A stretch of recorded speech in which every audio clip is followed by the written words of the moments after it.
I was riding home. Just riding home. It was late, maybe 11 at night. The highway was empty. Just me, my bike, and the sound of the engine cutting through the cold air. I wasn't thinking about anything special. Work was done. I was tired. I just wanted to get back to my apartment, eat something, and sleep. That's it. That's all I wanted. But then I heard it. A scream. Not just any scream. A scream that made my blood stop moving. I slowed down. My hands squeezed the handlebars. I looked around. The road was dark. There were no cars, no lights. Just trees on both sides and a gas station up ahead with one flickering sign. I thought maybe I heard it wrong. Maybe it was nothing. Maybe I was just tired. But then I heard it again. Help somebody, please. It was coming from behind the gas station. I didn't think. I just turned. My bike roared as I pulled into the parking lot. Gravel crunched under my tires. The gas station was closed. The windows were dark. There was one light above the door, and it was buzzing like a dying fly. I killed the engine. Everything went quiet. Too quiet. I could hear my own heartbeat. And then I heard her voice again, softer this time, shaking. Please, please stop. I got off my bike. My boots hit the ground hard. I didn't know what I was walking into. I didn't know if I should call the cops first. But something in her voice made me move. I walked around the side of the building. And that's when I saw them. A woman, maybe in her 20s. She was pressed against the wall. Her jacket was torn. Her face was red. Tears were running down her cheeks. And there was a man. He was big, way bigger than me. He had her wrist in his hand. He was pulling her toward a truck parked in the shadows. She was trying to pull away, but he was too strong. "Let me go," she screamed. He didn't. He just laughed. Not a funny laugh. A mean one. "Stop making this hard," he said. His voice was low and cold. "You're coming with me. We're gonna finish our talk." "I don't know you," she cried. Please, I just want to go home." He yanked her arm so hard she almost fell.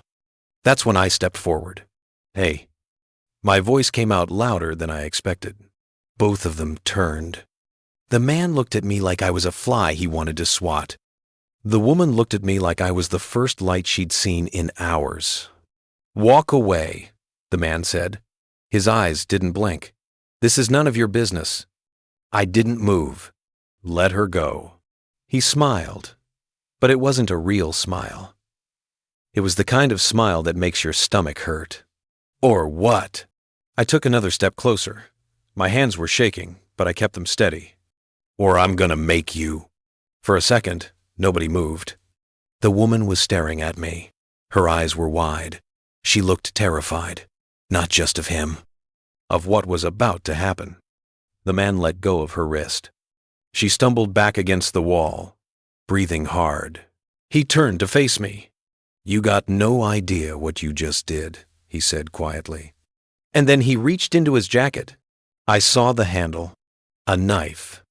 My heart dropped into my stomach.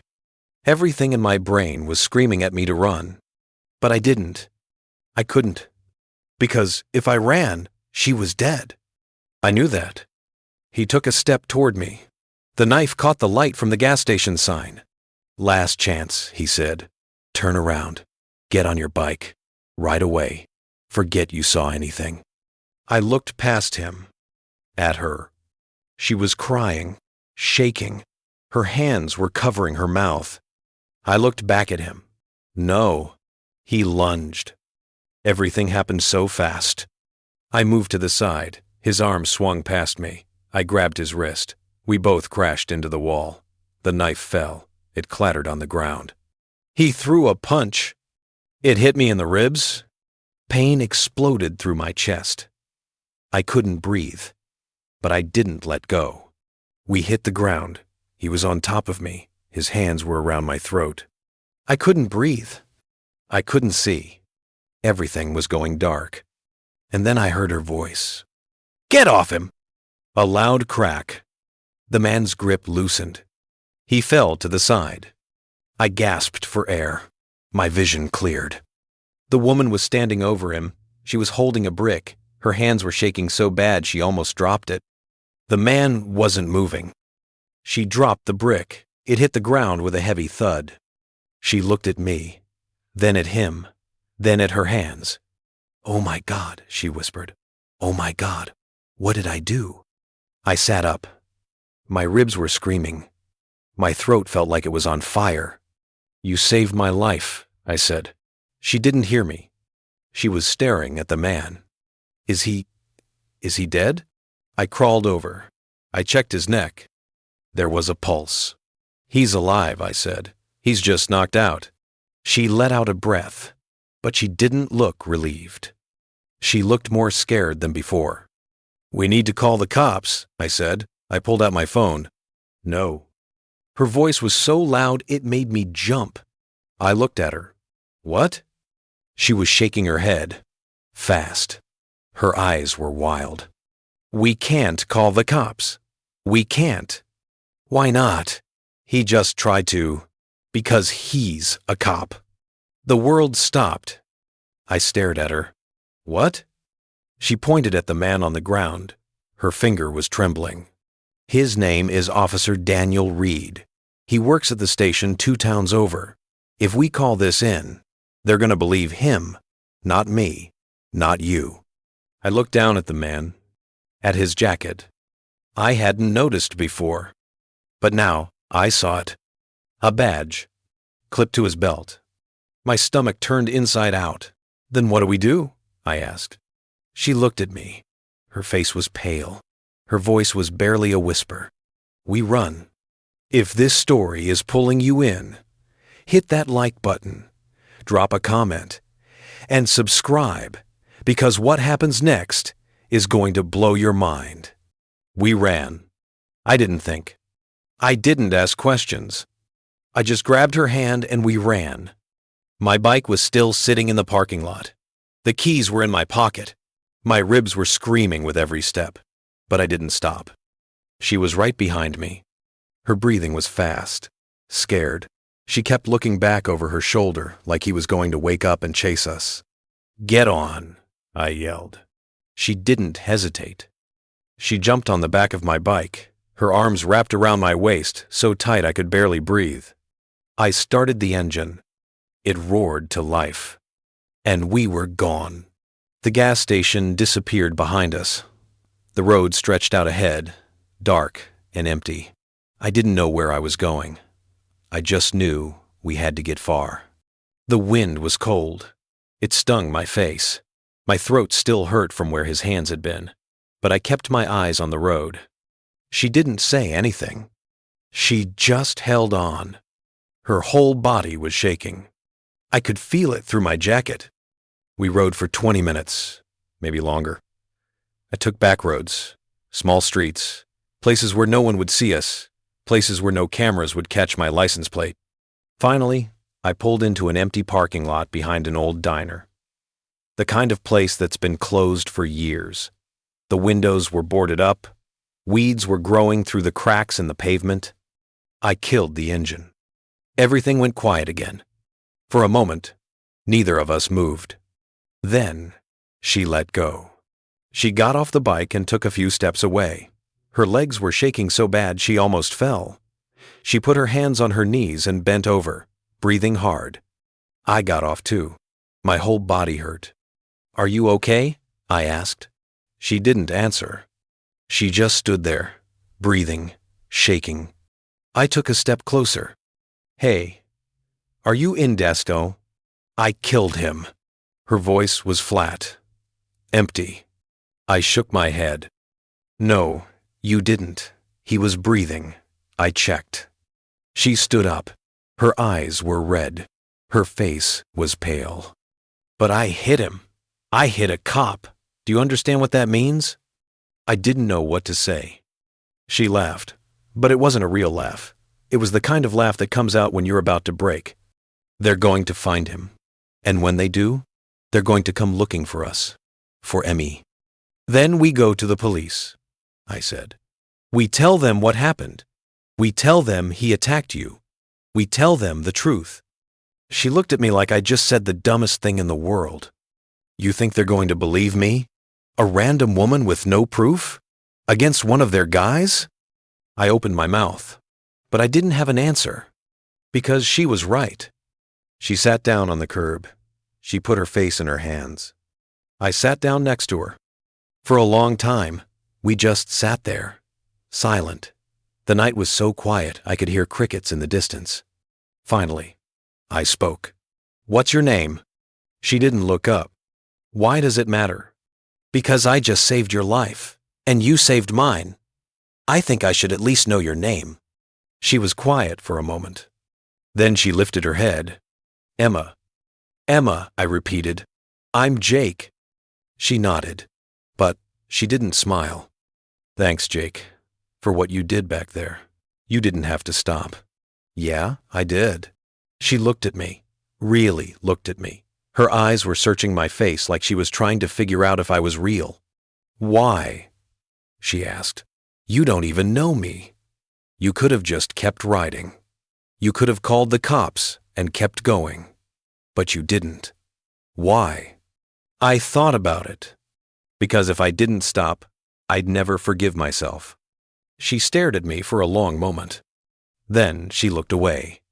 You should go, she said quietly. Get out of here. Forget you ever saw me. This isn't your problem. Too late, I said. I'm already in it. Jake. Emma. Listen to me. I turned to face her. That guy, Officer Reed or whatever his name is, he's going to wake up. And when he does, he's going to come looking. Not just for you, for Emmy too. He saw my face. He knows I was there. So whether I like it or not, I'm part of this now. Her eyes filled with tears. I'm so sorry, she whispered. I didn't mean for any of this to happen. I just wanted to get gas. That's it. I just wanted to fill up my tank and go home. What happened? I asked. How did this start? She wiped her eyes with the back of her hand. I was at the gas station, pumping gas, and he pulled up next to me. At first, I didn't think anything of it. He smiled, said something about the weather. I smiled back because, I don't know, I was just being polite. She paused. Her voice got quieter. Then he asked for my number. I said no. I said I had a boyfriend. I lied. I don't have a boyfriend. But I thought if I said that, he'd leave me alone. But he didn't. She shook her head. He got angry. He said I was playing games. He grabbed my wrist and tried to pull me toward his truck. I screamed.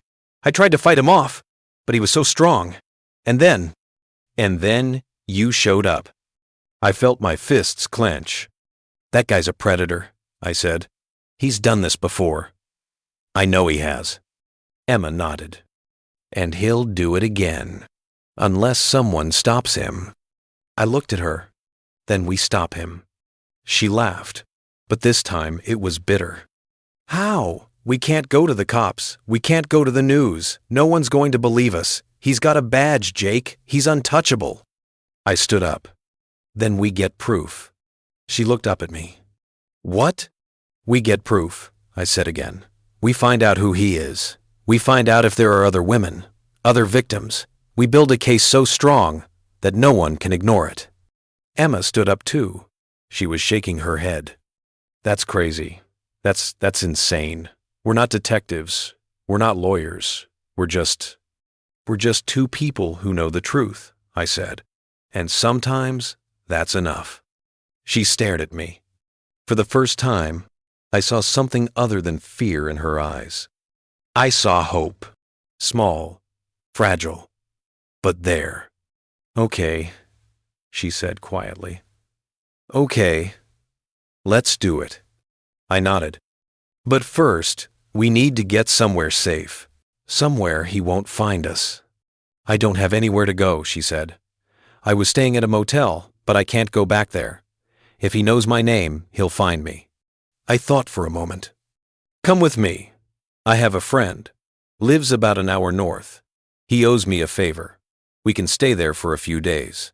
figure out our next move. Emma hesitated. You barely know me. Why are you doing this? I looked her in the eyes. Because it's the right thing to do. She smiled. Just a little. The first real smile I'd seen from her all night. Okay, she said. Let's go. We got back on the bike. This time, when she wrapped her arms around me, it felt different. Less scared. More trusting. I started the engine and pulled out of the parking lot. The road ahead was dark. But for the first time that night, I felt like maybe, just maybe, we were going to be okay. We rode for about 30 minutes.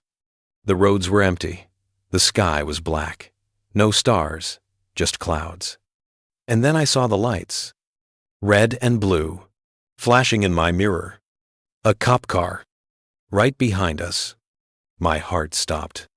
Emma saw it too. Her grip tightened around my waist. Jake, she whispered. Her voice was shaking. I know, I said. The siren turned on. Loud, sharp, piercing. The cop car got closer. A voice came over the speaker. Pull over, now. Emma's whole body went stiff. Jake, what do we do? I looked at the road ahead. Then at the mirror. Then at Emma's reflection in the side mirror. Her face was white, terrified. I made a choice. Hold on, I said. And I twisted the throttle. The bike launched forward. The engine screamed. And we ran. Drop a comment right now if your heart is racing. And if you haven't subscribed yet, do it now. Because the next chapter is going to change everything. The bike was flying. The speedometer was climbing. 60, 70, 80. The engine was screaming so loud I couldn't hear anything else. Except the sirens. They were still behind us. Getting closer. Emma's arms were locked around me like a vice. She wasn't saying anything. She was just holding on. Her face was pressed against my back. When to? Howder? I could feel her heart pounding. Or maybe that was mine. I didn't know anymore. The road curved ahead. Sharp. Too sharp. I leaned into it. The bike tilted. My knee almost touched the pavement. Emma gasped. But we made it. The cop car wasn't as lucky. It slid. Tires screeched. It fishtailed, but didn't crash. It kept coming. Jake! Emma screamed. We can't outrun them! I know, but I didn't know what else to do. If we stopped, we were done. If Officer Reed had called this in, if he'd told his buddies some story about us attacking him, then we were finished the second we pulled over. They wouldn't ask questions. They'd just arrest us. Or worse. I saw a turnoff ahead, a dirt road leading into the woods. No signs. No lights. Just darkness. I took it. The bike hit the dirt and everything got rougher. Louder. The tires kicked up rocks and dust. Tree branches whipped past us on both sides. I looked in the mirror. The cop car slowed at the entrance to the dirt road. It stopped. Sat there. Lights still flashing. And then it backed up. It turned around. And it drove away. I kept going for another minute. Then I slowed down. Finally, I stopped. I killed the engine. Everything went silent. Except for our breathing. Emma let go. She stumbled off the bike and fell to her knees. She was shaking so hard she couldn't stand. I got off too. My legs felt like jelly. Why did they stop? She whispered. Why didn't they follow us? I didn't know. It didn't make sense. Unless. Maybe they didn't want to chase us into the woods, I said. Maybe they're waiting for backup. Or maybe what? I looked at her. Maybe it wasn't a real cop. Her eyes went wide. What do you mean? Think about it. Why would a random patrol car be out here? On this exact road? At this exact time? Emma's face went pale. You think it was him? I don't know. But if it was, then he knows we're close. and he's looking for us." She stood up. Her legs were still shaking, but she forced herself to stay standing. "We need to keep moving," she said. I nodded. "Come on. My friend's place isn't far." We got back on the bike, but this time, I kept the headlight off. We rode slow, careful, using only the moonlight to see. After about 20 minutes, we came to a small house at the end of a long gravel driveway. It was tucked deep in the woods. No neighbors, no streetlights. Just one small porch light that flickered like it was about to die. I pulled up to the house and knocked on the door. At first, nothing. Then I heard footsteps inside. The door opened. A man stood there, late 30s, messy hair, a beard that looked like it hadn't been trimmed in months. He was holding a baseball bat. "Jake?" "Hey, Marcus." Marcus looked at me, then at Emma, then back at me. "What the hell happened to you?" "Long story," I said. "Can we come in?" Marcus stared at us for a moment. Then he stepped aside. "Yeah, get in here." We walked inside. The house was small, messy. There were motorcycle parts on the kitchen table, tools everywhere. It smelled like oil and coffee. Marcus closed the door behind us and locked it. "Talk," he said. So I told him. Everything. The gas station, Officer Reed, the fight, the brick, the chase. Emma didn't say anything. She just sat on the couch with her arms wrapped around herself. When I finished, Marcus let out a long breath. "You two are in deep," he said. "I know. And you're sure this guy's a cop?" Emma saw his badge. Marcus looked at her. "You okay?" She nodded, but it wasn't convincing. Marcus scratched his beard. "All right, you can stay here tonight. But tomorrow, we figure out what the hell you're gonna do. Because if this guy's dirty, and if he's got friends in the department, then you're not safe. Not here, not anywhere." "I know," I said. "That's why we need proof. We need to find out who he is, what he's done, if there are other victims." Marcus nodded slowly. "I might be able to help with that." Emma looked up. "How?" Marcus walked over to a desk in the corner. He opened a laptop, old, covered in stickers. "I used to do some work for a private investigator," he said. "Before I got into bikes full-time, I still have access to a few databases. Nothing illegal, just public records, court filings, stuff like that." He typed something. "What's this guy's name again?" "Daniel Reed," Emma said quietly. "Officer Daniel Reed." Marcus typed it in. We waited. The laptop hummed. And then a page loaded. Marcus's face changed. "Oh no," he whispered. "What?" I moved closer. "What is it?" Marcus turned the laptop toward us. On the screen was a photo. Officer Daniel Reed, smiling, in uniform. But that wasn't the worst part.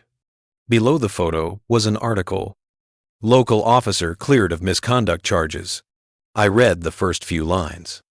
"Officer Daniel Reed was cleared of all charges following an internal investigation into allegations of assault made by a 3-year-old woman last year. The department concluded there was insufficient evidence to proceed with disciplinary action." My stomach dropped. "There was another victim," Emma whispered. Her voice was shaking. "He did this before, and they let him go." Marcus scrolled down. There was more. Another article, from 2 years ago. "Officer involved in controversial traffic stop. Another woman. Another accusation. Another investigation. Another clearance. 3 times, Marcus said. 3 times women accused him. And 3 times the department cleared him." Emma stood up. She was shaking. Not from fear, from anger. "He's been doing this for years," she said. Her voice was rising. "And no one stopped him. No one believed them." I looked at her. "But we believe you. And now we have proof." "Proof of what?" Emma said. She was crying now. Angry tears. "Proof that the system failed? Proof that no one cares?" Proof that we're not crazy, I said. Proof that you're not alone. Marcus closed the laptop. There's something else, he said quietly. We both looked at him. What? The woman from the first case. The one from last year. Her name was Sarah Mitchell. Okay, I said. So? Marcus's face was grim. She disappeared 6 months after the case was closed. The room went cold. Emma sat back down, slowly. Disappeared? Marcus nodded. Police said she probably just left town, wanted a fresh start. But her family said that didn't make sense. She had a job, an apartment, a dog, and one day she was just gone. I felt my hands start to shake. You think he... I don't know, Marcus said. But I think it's worth finding out. Emma looked at me. Her eyes were filled with something I hadn't seen before. Determination. We need to find her, she said. Emma, if she disappeared, then we find out what happened to her. We find out the truth, and we make sure that what happened to her doesn't happen to anyone else. I looked at Marcus. He nodded. I'll make some calls, he said. See what I can dig up. Emma stood up again. She walked to the window, looked out into the dark woods. He's out there, she said quietly. Right now, he's looking for us. Let him look, I said, because when we're done, he's going to be the one who's running. Emma turned around. She looked at me with fire in her eyes. Promise me something, Jake. What? Promise me we're going to finish this. No matter what. I didn't hesitate. I promise. She nodded. And for the first time since this all started, I believed we actually had a chance. But then, Marcus's phone buzzed. He looked at the screen. His face went white. What? I asked. What is it? Marcus turned his phone toward us. It was a news alert. Breaking. Officer injured in assault suspects at large. Below it was a photo of me and Emma, blurry, taken from a gas station security camera. The headline underneath read, Armed and dangerous, do not approach. Emma's hand went to her mouth. Oh my God. I couldn't breathe. They weren't just looking for us. They had our faces. And they were telling the whole world we were dangerous. Marcus put his phone down. You need to leave, he said, right now. If they know you were at that gas station, they're going to track every road out of there, every camera, every witness. Where do we go? Emma asked. Her voice was breaking. I didn't know. I didn't have an answer. And then Marcus said something that made my blood run cold. There's only one person who can help you now. Who? And he looked me dead in the eyes. Sarah Mitchell's sister. If you've made it this far, you're with us till the end. Smash that like button, comment what you think happens next, and subscribe because the final truth is about to come out. And it's darker than you think.